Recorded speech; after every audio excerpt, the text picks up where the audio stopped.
اللهم صل على سيدنا ومولانا محمد وعلى آل سيدنا ومولانا محمد وبارك وسلم عليه.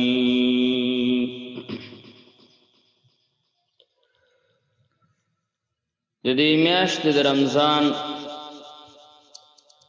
متعلق چې الله پاک په دې میاشت کې روزه فرض کړه او الله پاک په نور میاشتو کې دا روزه فرض نکړه. دا روزه الله پاک په شعبان کې په رجب کې یا په نور داسې بهترین میاشتو کې الله پاک فرض نکړه. دا په دې میاشت د رمضان کې الله تعالی فرض کړه. د څه حکمت د دې متعلق مولانا اشرف علی تانوی رحمه الله په احکام الاسلام عقل کی نظر میں دا یو کتاب دا په دې کتاب کې لیکلي چې د په اصل حقیقت باندې الله تعالی پويږي چې الله پاک دې روزه لپاره میاشت د رمضان ول خاص کو دې الله پاک په حقیقت باندې پويږي. خو لیکن اشرف علی تانوی رحمت الله تعالی علیه فرمای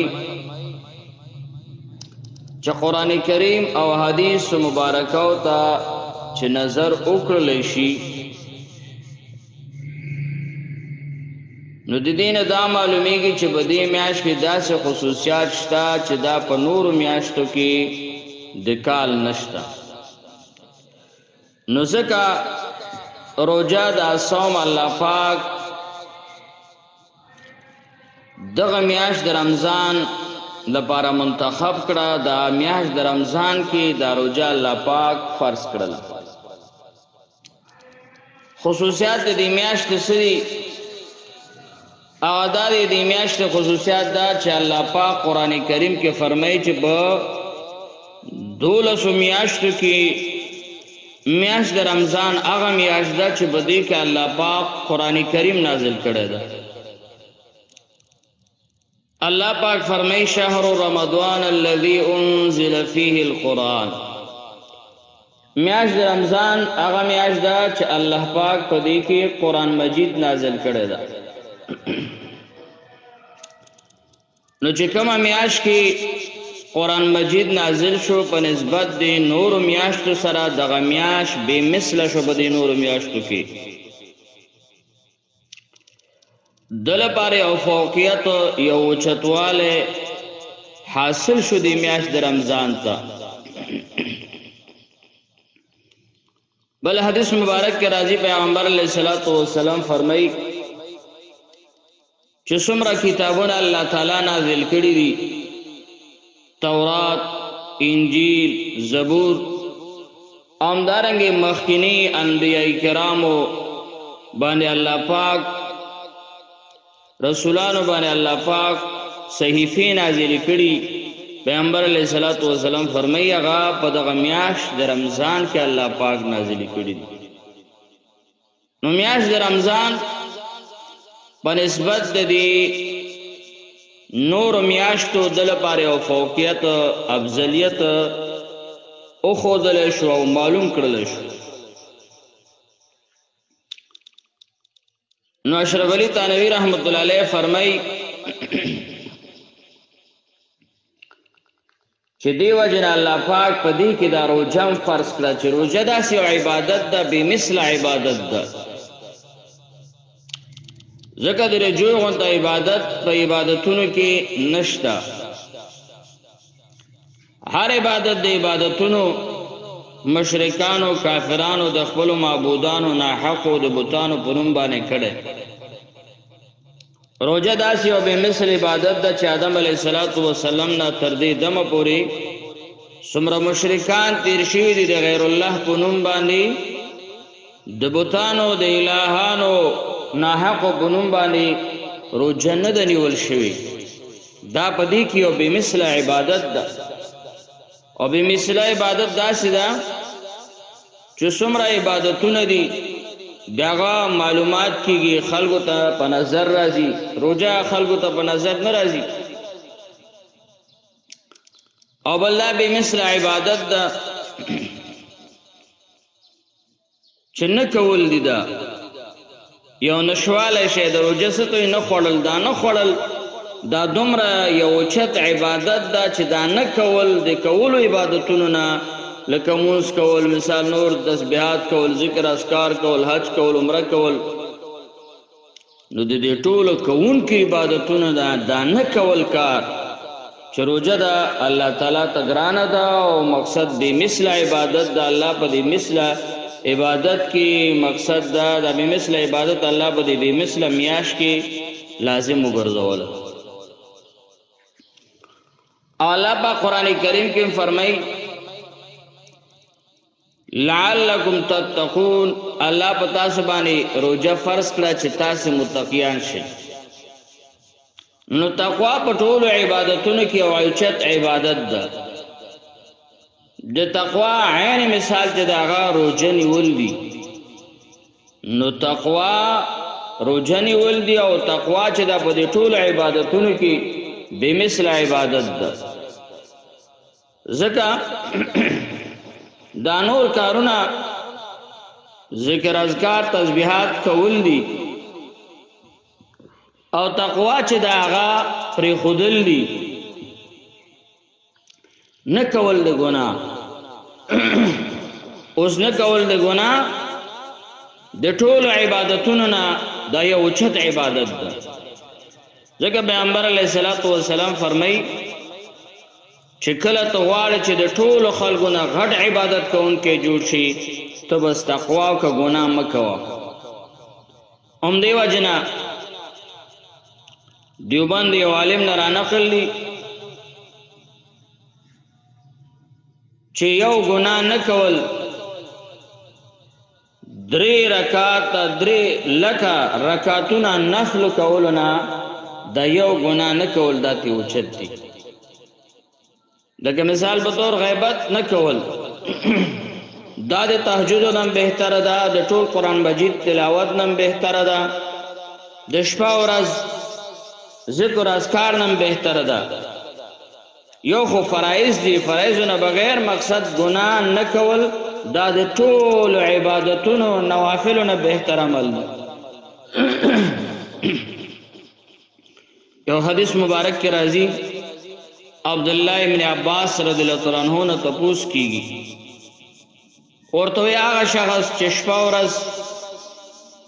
فرضي عبادتونو سره د تهجد گزار اشراق گزار اوابین منځونه کې شاخ منځونه کې تحیت الوضو تحیت المسجد ذکر په اهتمام سره کې اومدارنګي تلاوت اهتمام سره کې ټول دا مستحبات دی ادا کوي نوافل ادا کوي ایا دا سره چې ټول مستحبات او نوافل د فرایض سره ادا کوي خدای عادت دی او ګناوي یو ګناه ته نه کیږي همیشه دا عبادت کون کې به بهتر وي که هغه عبادت کون کې چې 5 وخت فرایض کوي تهجد دین کوي نوافل دین کوي ډېر تلاوت دین کوي ذکر اذکار دین کوي او یوازې 5 وخت منځونه کوي خو ځان د ګناه نه بچ ساتي عبد الله ابن عباس رضی الله تعالی عنہ تو فرمایل چې هغه سړی چې 5 وخت مونږ کې او ګناه نه ځان بچ کړي دا په ثواب کې په اجر کې په مرتبه کې په عظمت کې دا د هغه سړی نه اوچتو بهتر ده چې هغه تهجد گزارم د فرایض سره نوافلم کې ذکرونم کې تلاوتونم کې خود یو ګناه ده عادتي وي کہ سڑے مثال په طور تهجد گزاری نوافل تلاوتونه ډیر نه کوي خدای د ځان د ګنا نه بچ کوي نو دا دغه تهجد گزار نه بهتر ده چې کوم تهجد گزاری کوي خو هغه ګناه کوي یو ځل پیغمبر علیه الصلاۃ والسلام صحابه کرامو ته فرمایل وی پتا سو کې څوک جنتی لیدل غواړي دا مخامخ لارې ته ګوري یو جنتی شخصیت براش. عبدالله ابن عمر رضی اللہ عنہ فرمایل چې من قتل یو صحابي راغی او پګیره باندې دودس وګولونواله په بل ورځ بیا پیغمبر علیه الصلاۃ والسلام دا سو فرمایل کتا سي دنیا کی جنتی قتل غواړي نو د مخه مخلاره ته ګوري او جنتی بو سراش. عبدالله ابن عمر رضی اللہ عنہ فرمای و چې زه دغه شخص دغه مسلمان دغه صحابي معلومات بس لګیا شو چې د کم رنگ نیک عمل کوي چې دنیا کې پیغمبر علیه الصلاۃ والسلام دته د جنتی نسبت کوي. عبدالله ابن عمر رضی اللہ عنہ فرمایي چې لاړم د دې ملاقات ته د میلمستیا اجازه مې وغوښته د سره مې سواق مدت تیر کړله نو مې قتل نه د ډېر تهجد گزار نوافل گزار نه داسې ډېر تلاوتونه کول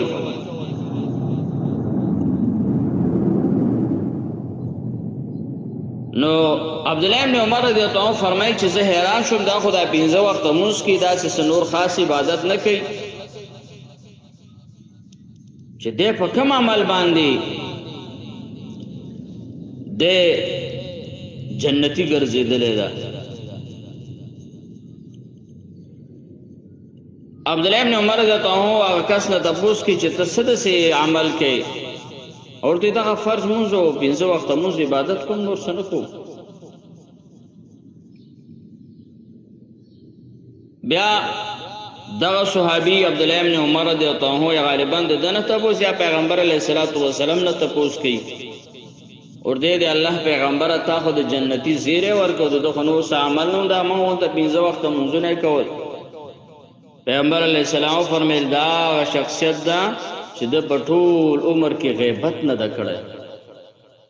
نو غیبت دا یو ګناه ده. غیبت نه کول دا د تهجدنا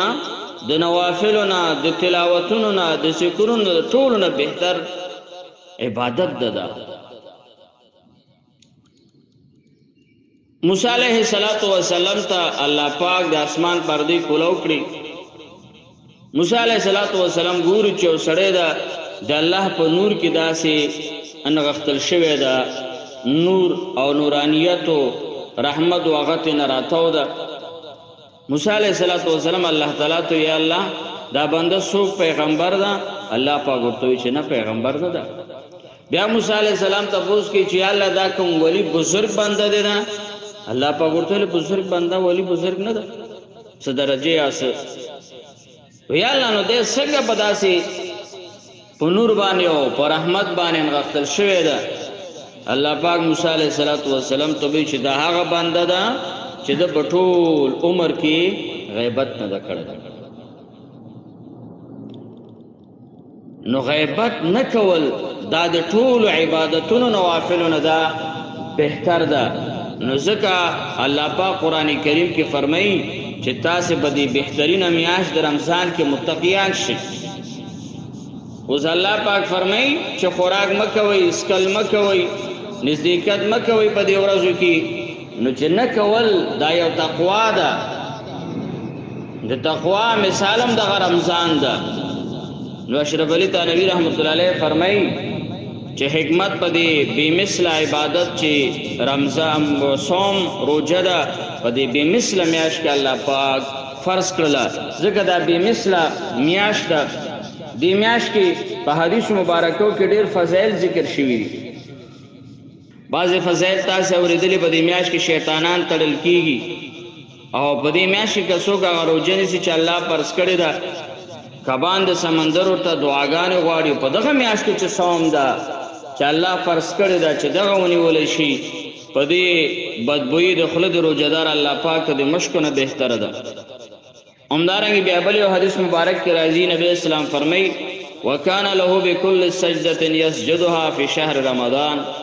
چې میاشت د رمضان کې کم یو مؤمن مسلمان یو سجده ولګي بلیل او نهار کدا د شپې سجده یو کدا ورځ سجده لګولي د دې مؤمن مسلمان سجده کوونکی لرا شجره يسير راكب في ظلها 500 عام پیغمبر علیہ الصلوۃ والسلام فرمای دې لپاره په جنت کې به یو ونه زرغونش هغه ونه سورې به دومره وګدي پیغمبر علیہ الصلوۃ والسلام فرمای لکه